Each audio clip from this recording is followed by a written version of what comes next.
97.1, always lit. And your best you shall try. All the morning. It's a hard job, this. But it's real rough. I'm gonna try. You're rough. 7 o'clock in the morning, all day, the traffic looking like it's coming down the road. You see, I was there, you know. You come here, no, I had to come further down again. This is something. Okay. All right. So if you're coming up down this way, you stick where I'm like, but it sucks to be you right now. All right. What we going on? Well, there's a story in Eyewitness News.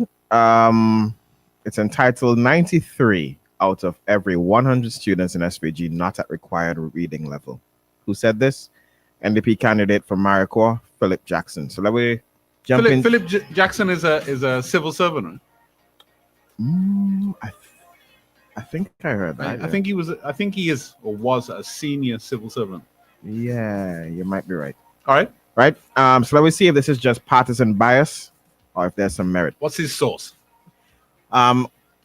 He's saying, I'm not making these up. These are hitting in the government's Education Statistical Digest, which sounds like an internal assessment. A poor assessment. Poverty assessment? Yeah. What? Why you have to bring that up? Talking of lost files. He stated that the government has refused to release the latest statistics despite the report being compiled a year ago. But this sounds real familiar. It's like rewind, play again. If in doubt, bury it. I've been there before. Every time I call the officer, he say, Cabinet ain't decide to release it yet. It's cabinet data. Our education belongs to us.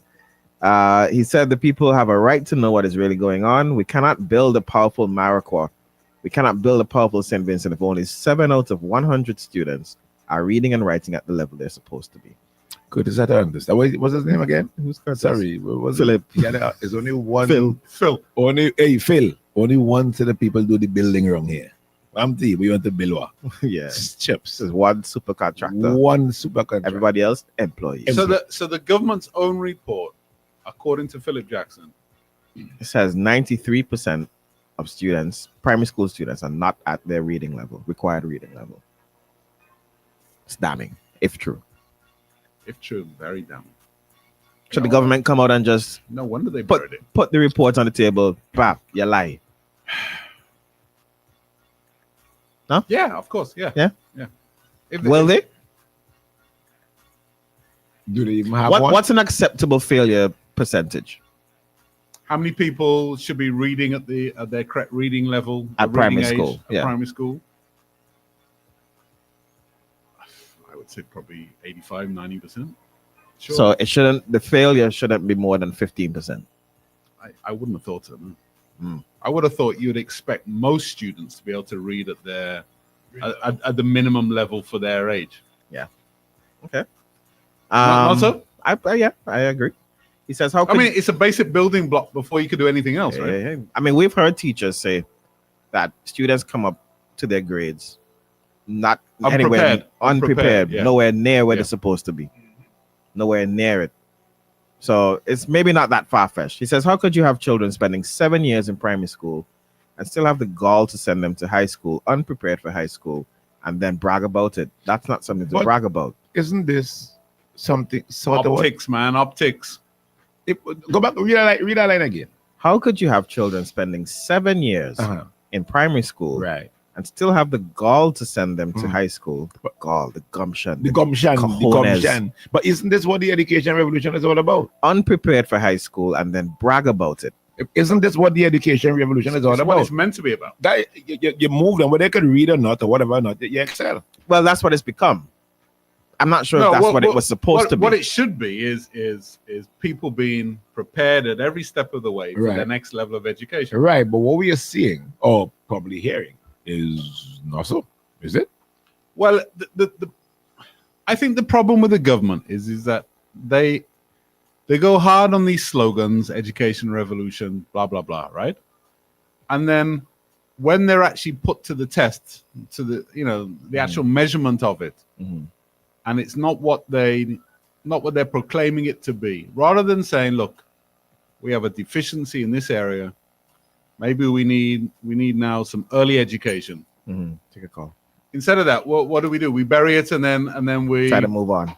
Yeah. Okay. Morning. Morning. This is not far-fetched. You have a couple of children that I sponsor, and them children have such difficult time reading. And what happens is the curriculum, a teacher will go over a subject today for the very first time. By tomorrow, they move on to another subject, for example, in math. One, they might do addition today. The children don't grasp the addition. Tomorrow, they go into division. In order to divide, they have to be able to add. Yeah. But it's also not far-fetched. You hear the guy down here and see how much times he repeat secondary and primary school, but then still give him scholarship. I hear that last week? Mm-hmm. Okay, then. Okay. It's definitely like government. I think the government, not the UOP, the government spends too much time politicking. Right? And our infrastructure is not robust enough to hold the government to account. Yeah. You know what I mean? You really should have a senior person in the Ministry of Education, permanent secretary maybe, responsible each and every year to present a report to the nation. Not really, because cabinet really should be the nation. Should present it to the nation that this is the current state of learning in SVG. We have X number of people in this grade. Those who are in that grade, 50% have adequate reading. You know what I mean? Because these reports should really guide how you spend your money. So then why partner getting closed down when he asked for it? Take a call. Well, hold on. Morning. Good morning, everybody, and good morning to the panel. Now, the education red revolution, as we know, is a kind of a failure. You cannot force these students into, yes, there's a reading problem and there is a mathematical problem. Now, if you take, for example, a guy coming to fix Luke's steps where he living, right? Luke need 8 steps going up. Now, there's a guy that's going to come there, and he's going to build those steps for you. But somewhere along the line, you might find him asking you if you could write out the estimate for him. But he's bad at making the thing. You understand? Yeah. So there's a kind of imbalance there. And let me tell you all something, the panel this morning. You see, I'm not going to call much names, but there's a lot of pilots in Kingston who are not flying planes. Okay? Now, one of the successful pilots from Beckway is Mark Lewis. I could call his name. You know how these guys went to flying school? There used to be a pilot, a white pilot from New Brunswick that used to come to St. Vincent in the 70s and 80s and come and look for pilots. These are products of that part of the education under the other government, my friends. You understand me? All Stony Ground School, the man used to come a hip-hop, hop-up man now. He get damaged in World War II, but all 60 years old, he coming down here looking for pilots. Why? Because he must see something that if we are put to do maths and physics, geometry, etc., we have the brains for it, guys. All right. Let me go back to this comment. Joseph Charles says, ask Philip how many are already above, I guess, it's supposed to be reading above their reading levels, because the report spoke about students reading below and above their reading levels. Well, if you do math, right, you could kind of make a deduction as to how many might be. So you already know that 93%. The most that could be above is 7. Right. And then some of that 7 would be at their reading level. So the max is 7. The maximum is 7%. Probably less. Yeah. There goes today's lesson. And the report not just applies to English, it also applies to maths. Take a call. Morning. Good morning, guys. Morning. So, what I think has happened is that I think the government has placed too much focus on just promoting these children, right? Mm-hmm. Rather than making sure that they could read. It looks as though once you reach, you're supposed to attain a certain age to be in a certain class.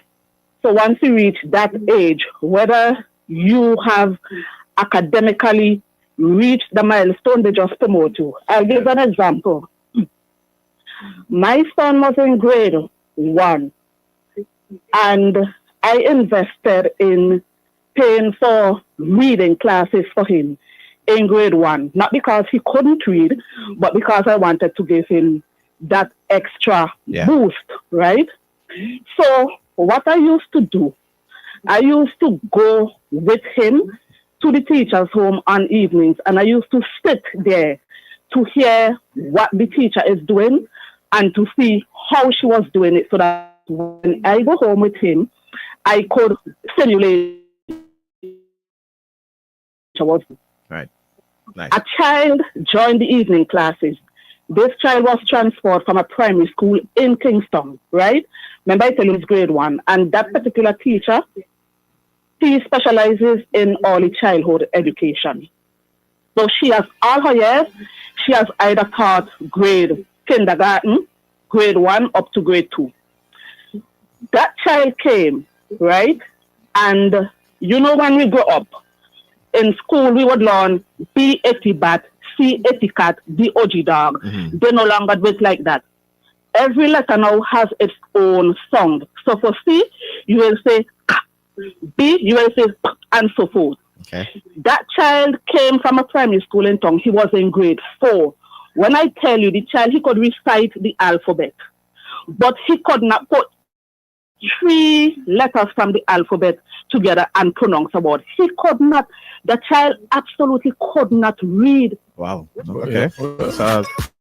And you see, that goes back to what I was asking before, right? Is it that the education revolution, or what's it? Well, the thing. Is it There that, you go, boy. Part of the 7%. Yeah, I part of the 7. Is it now that it has become, you don't necessarily have to have the smarts, but once you reach to the age, I just move you and put you in the school. Listen, there are a lot of factors that could be contributing to it, and we might not even be looking at it as that important. When you see teachers have to go on Facebook and make an appeal to get a fan in a classroom from alumni and parents, etc., etc. When you have a group of kids in a class that are hot, sweaty, cannot focus, right, for a whole school term, how do you expect them to give you the best in results? Primary school, when Lisa was going to, the primary school, I bought 2 fans. There are little things that add up to the issues that we have. Right? When you have a student who is sitting on an uncomfortable chair, the chair breaking down, when the classroom is gray and dirty, dull, and they're not motivated to learn because it's already so depressing in the school. When outside dirty, nothing that actually gets you stimulated. Yeah. Right? There's different little things. Like I heard one couple of days ago. One of the premier schools here hasn't had a physics teacher. GHS for the whole school term yet. Wow. I mean, yeah, obviously putting the children at a disadvantage. Let me give you a different perspective on that. I saw a lady comment under that same post and say, y'all do physics? Because the school that her kid goes to don't even do physics. Yeah. Come on, like what's happening? Yeah. What's happening, you know? Yeah. So the report gonna come out or not? Not a chance. If you're looking to report somewhere, report to the bar at Captain Lano's. Get yourself some breakfast this morning. You could get your rotis, patties, bakes and saltfish, sausage rolls, and so much more. The Captain is open at AIA, Villa, and of course, later on today for lunch and dinner, you could get your 3-course meals at Diamond Terrace.